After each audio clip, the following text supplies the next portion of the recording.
Bonsoir à tous, bienvenue au journal. Dans l'actualité ce soir, conférence sur la construction de la paix. Elle est organisée par l'ambassade du Japon au Bénin et s'est déroulée dans l'amphithéâtre Idriss Déby Itno de l'université d'Abomey-Calavi ce samedi. La conférence est présentée par le professeur japonais Hideaki Shinoda. Vous suivrez le compte-rendu dans un instant.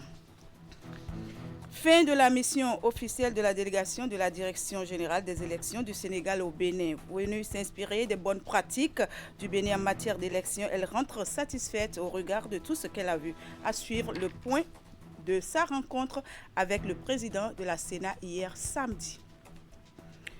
Après Kate Sonon, un autre Béninois se lance dans le challenge du plus long marathon culinaire. Lui, c'est chef Delphin Agbetogan, premier homme en Afrique, a tenté de relever ce défi pendant 25 jours et essayer d'inscrire le Bénin dans le livre du Guinness World Record. Une équipe de la rédaction est allée à sa rencontre, vous l'entendrez en fin d'édition.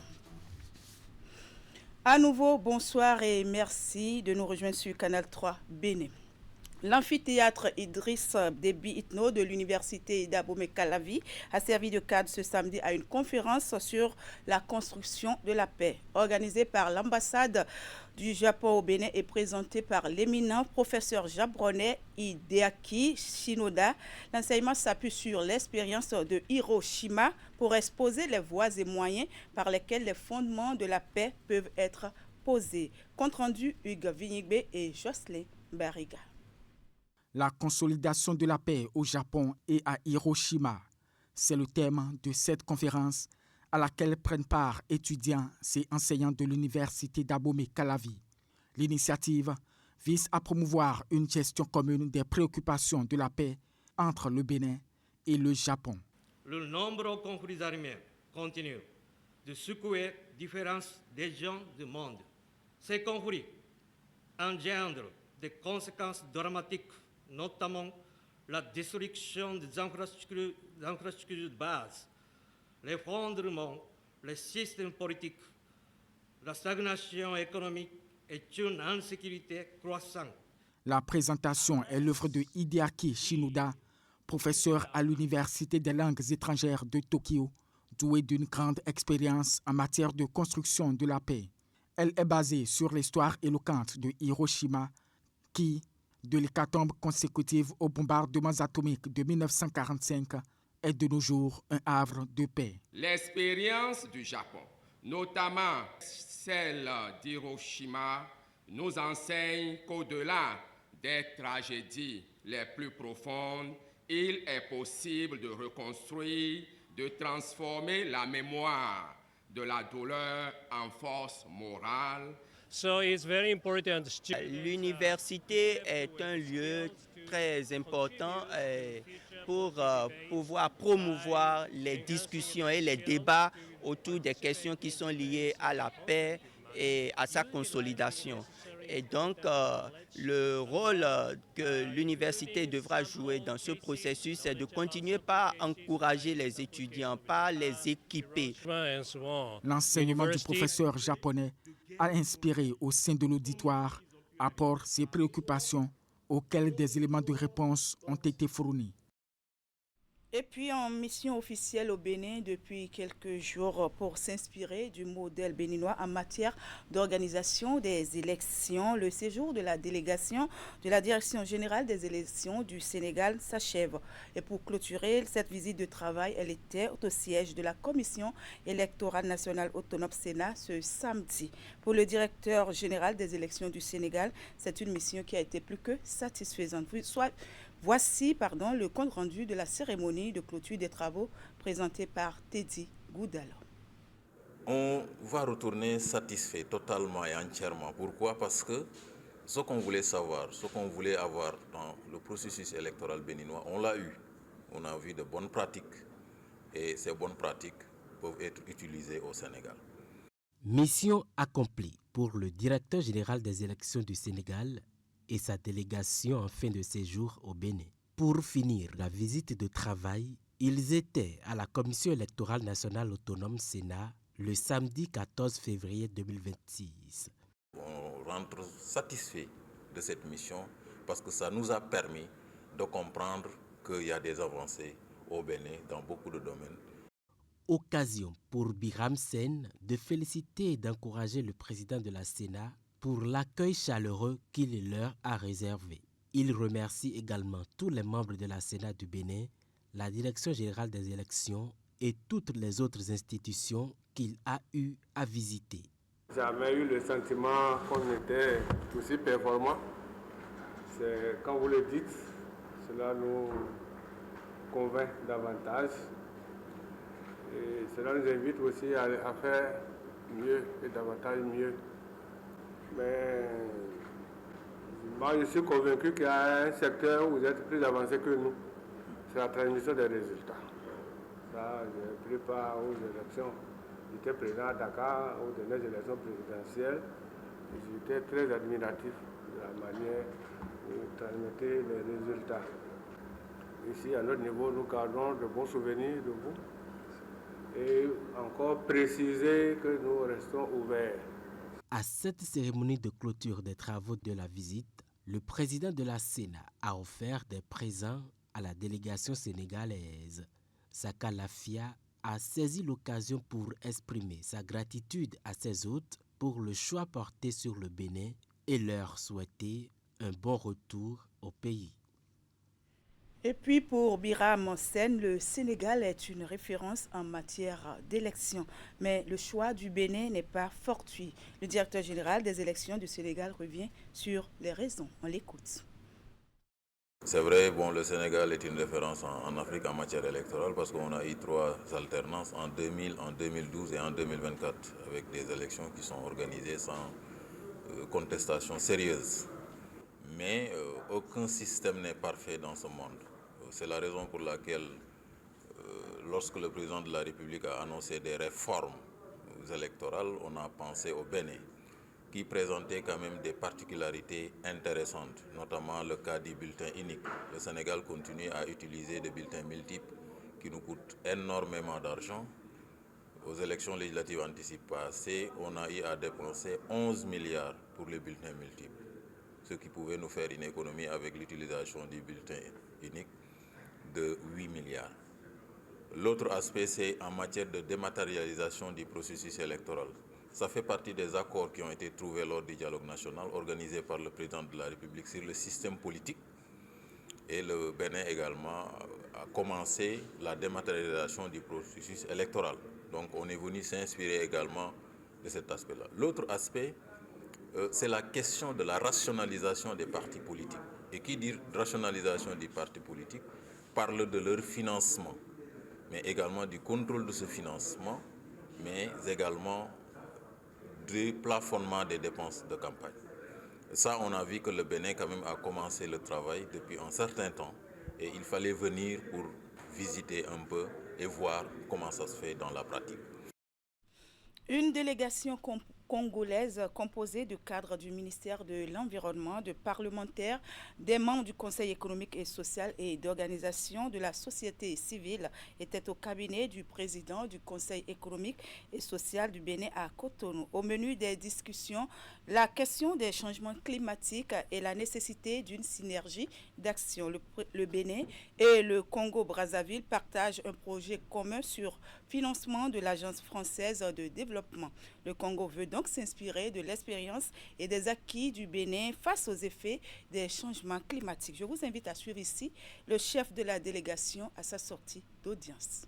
Vous savez, la question climatique qui, entre-temps, était émergente est devenue existentielle.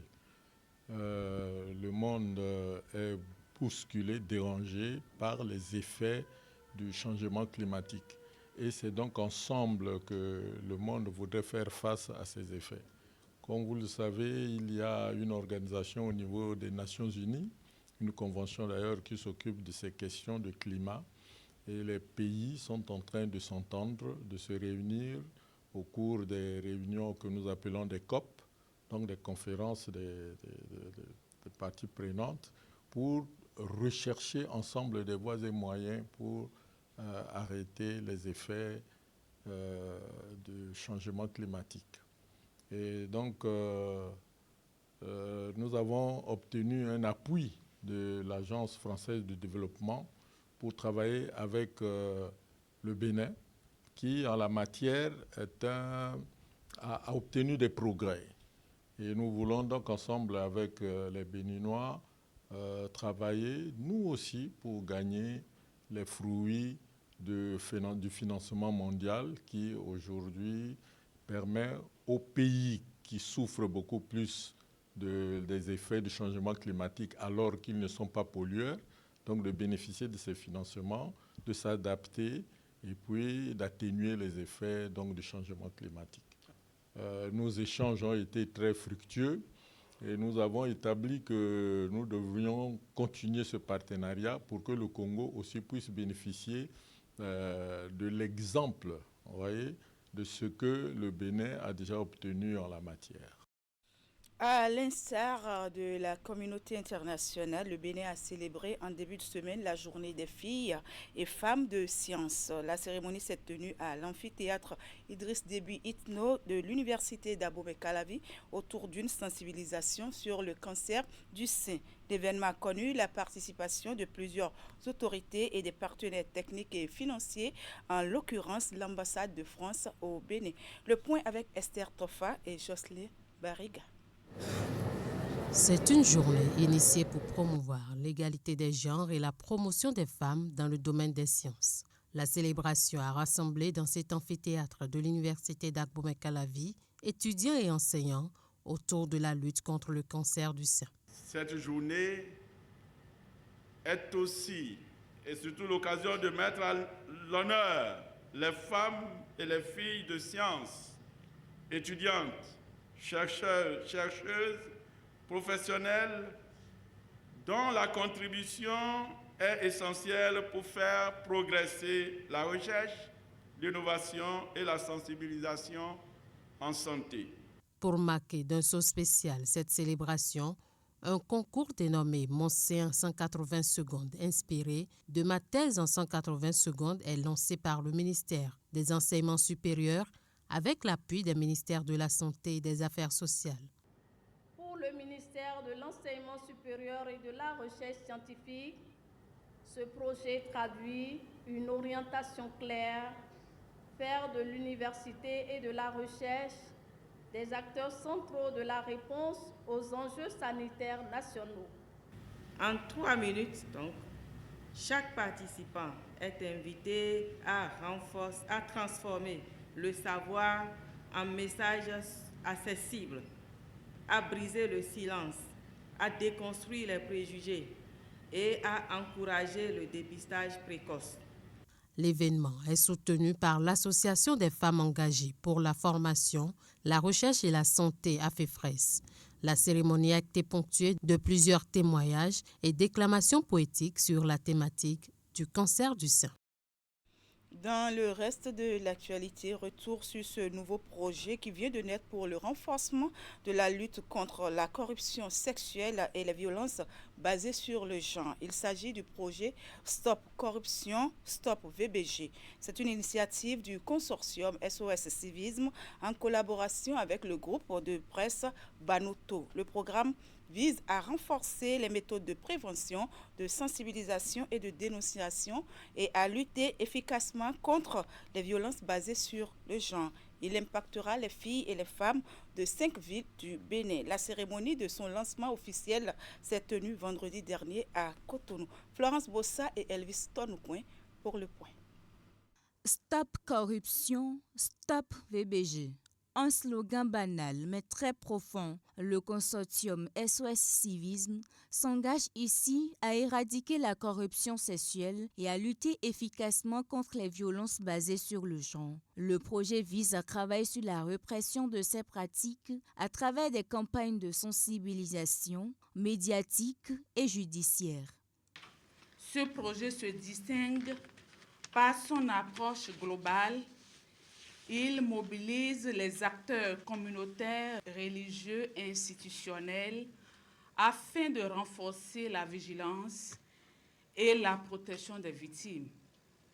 Il outille les médias et les structures judiciaires garantissant que la vérité puisse s'imposer face au chantage et aux abus. Le projet a reçu l'assentiment de plusieurs organismes partenaires, notamment la Haute Autorité de l'Audiovisuel et de la Communication. L'Agence française de développement l'a financé entièrement. Tous réitèrent leur engagement à continuer à œuvrer pour un aboutissement heureux de cette initiative. Nous saluons tout particulièrement l'initiative du consortium SOS Civisme Banuto, qui démontre qu'une alliance entre OSC, médias et institutions peut générer des résultats concrets et durables. Ce lancement officiel marque un moment historique. Il symbolise l'engagement de toutes les parties prenantes pour éradiquer les pratiques de corruption sexuelle et construire un modèle de gouvernance citoyenne fondé sur la transparence et sur l'équité. Stop Corruption, Stop VBG va impacter les 4 villes à statut particulier du Bénin, Cotonou, Abomey-Calavi, Porto Novo et Parakou. Il cible les femmes et les jeunes filles et s'étend sur 18 mois. Je l'annonçais en titre, c'est le premier homme en Afrique à tenter de relever le challenge du plus long marathon culinaire. Après Kate Sonon, c'est au tour du chef Delphin Agbetogan d'essayer d'inscrire le Bénin dans le livre du Guinness World Records. Du 16 février au 12 mars 2026 et donc pendant 25 jours, le chef sera au fourneau.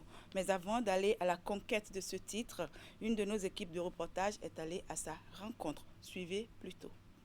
La préparation, comme vous voyez, je suis bien préparé physiquement, mentalement et tout. Déjà, sur le plan physique, je vais souvent au stade de gym, à chaque fois. Sur le plan mental, j'ai un psychologue qui me suit régulièrement. Sur le plan santé médicale, il y a eu toutes les analyses qui ont été déjà aussi faites. Ce que j'attends du public béninois, ce n'est rien que leur soutien, surtout la prière. Déjà, il y a Réseau Map qui est notre sponsor officiel, qui a pris le gros lot et qui travaille dur. Je lui dis un merci. Il y a aussi d'autres sponsors, Nico, qui est aussi là. On a aussi des partenariats, Nobila Assurance et autres, etc. Mais, chers frères béninois, chère population, ma communauté, mon pays, le Bénin, vraiment, ce défi, ça nécessite beaucoup d'efforts. Et j'ai besoin de vous, à mes côtés à partir du 16 février. De toutes les manières, en tout cas, j'ai besoin de vous. Votre soutien, ça me fera vraiment plaisir. Bonne chance à lui. Célébration de l'amour, on en parle encore si l'on sait que l'homme depuis toujours est systématiquement porté vers la femme à qui il fait la cour jusqu'à décrocher sa confiance, voire son amour et en faire même son allié de la vie à la mort. Le défi appelle le déploiement de techniques qui, loin de rester figées, ont connu des mutations au fil des âges. Entre communication épistolaire, flux de cadeaux, réseaux sociaux et autres, on s'interroge donc. Comment la drague a-t-elle évolué à travers les temps? Hugues Vignibé et Moufid Sagouan nous en donnent des éléments de réponse. Des générations en déclin à celles montantes, la drague a toujours été adaptée au temps. À l'époque des premières étincelles de la téléphonie mobile, pour communiquer avec l'enchanteresse, l'homme usait de stratégies ingénieuses dont les piliers sont la lettre et les jours de marché. S'il vient et que moi, je le fais si je sors. Le lendemain, une fois à l'école, il m'écrit une lettre. Ah, hier, tu es parti ou ah, hier, si. Et il remet ça à son petit frère. Son petit frère me remet. Même s'il n'a pas de téléphone, quand même, nous avons des jours de marché. Tu peux lui dire que tel jour de marché, il faut que tu arrives chez moi ou bien on a rendez-vous quelque part. À cette technique, le soupirant associe une générosité régulièrement servie.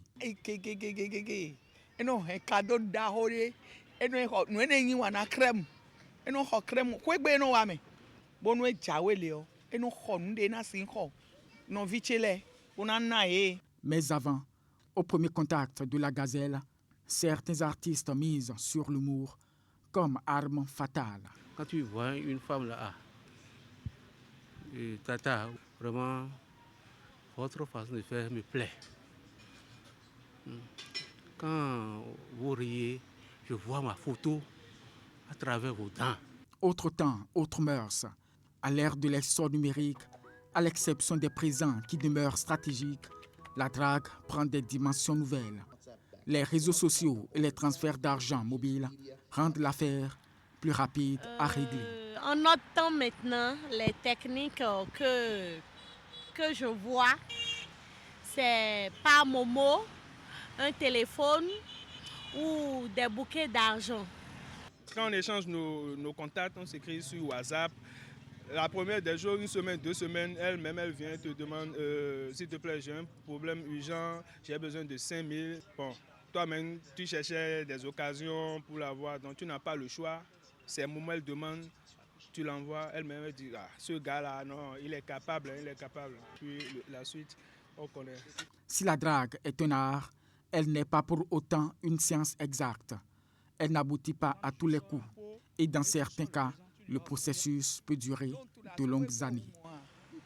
Et comment les femmes veulent-elles être draguées aujourd'hui? Entre générosité, disponibilité, créativité et parfois amour, les hommes usent d'un large éventail de techniques pour séduire les femmes. Pour la Saint-Valentin, la question a été posée à quelques femmes et jeunes filles. Si certaines mettent l'accent sur l'attention du soupirant, d'autres recherchent une intégration dans leur entourage et d'autres par contre insistent sur le respect. Suivez ce micro-trottoir réalisé à l'occasion par Mariette Doumassi et Elvis Tonoukwe. Dans une société patriarcale, donc, il y a un certain nombre d'exigences. Il faudrait que le mec en face ait d'abord le respect de la gente féminine, qu'il avoue ses intentions au premier abord, quoi. Il faudrait qu'il ne fasse pas d'hypocrisie. Ce que je n'apprécie pas chez un homme, lorsqu'il serait éventuellement en train de me draguer, c'est qu'il soit agité, qu'il ne soit pas présent de corps et d'esprit, qu'il ne me respecte pas dans ses propos. Si un gars veut vraiment d'une fille et tout, il ne faut pas beaucoup parler, il faut faire les actions. Genre quand il te drague, il te dit qu'il veut ci, il veut faire ça. Donc à une période donnée, il te dit à un moment donné qu'il veut voir tes parents, des choses comme ça. Et puis bon, c'est consentant quoi. J'aime pas qu'on m'arrête au bord de la voie, qu'on me dit... Ou bien, je sais pas trop comment on appelle les chiens là, j'aime pas ça. J'aime quand ça approche de moi avec respect et qu'on me demande gentiment pourquoi pas mon numéro et après on développe le reste en privé. Il faut que la personne m'aborde avec un peu de gentillesse, être direct, dire ce qu'il veut réellement. Avec sincérité. La personne peut m'offrir des petits cadeaux comme des fleurs, pain et autre chose. Je préfère qu'on me drague par respect, ne pas me dire peut-être à m'appeler s'il vous plaît tata et ne pas me draguer sur la route genre, quand on est à moto et puis il y a des gens qui te suivent, les trucs comme ça, non. Tu peux t'arrêter et dire bonsoir madame et je peux vous parler là par respect même si tu n'es pas intéressé, tu peux quand même écouter ce qu'il a à dire et tout, voilà. J'aimerais la sincérité et les petits cadeaux, mais j'aime les surprises aussi.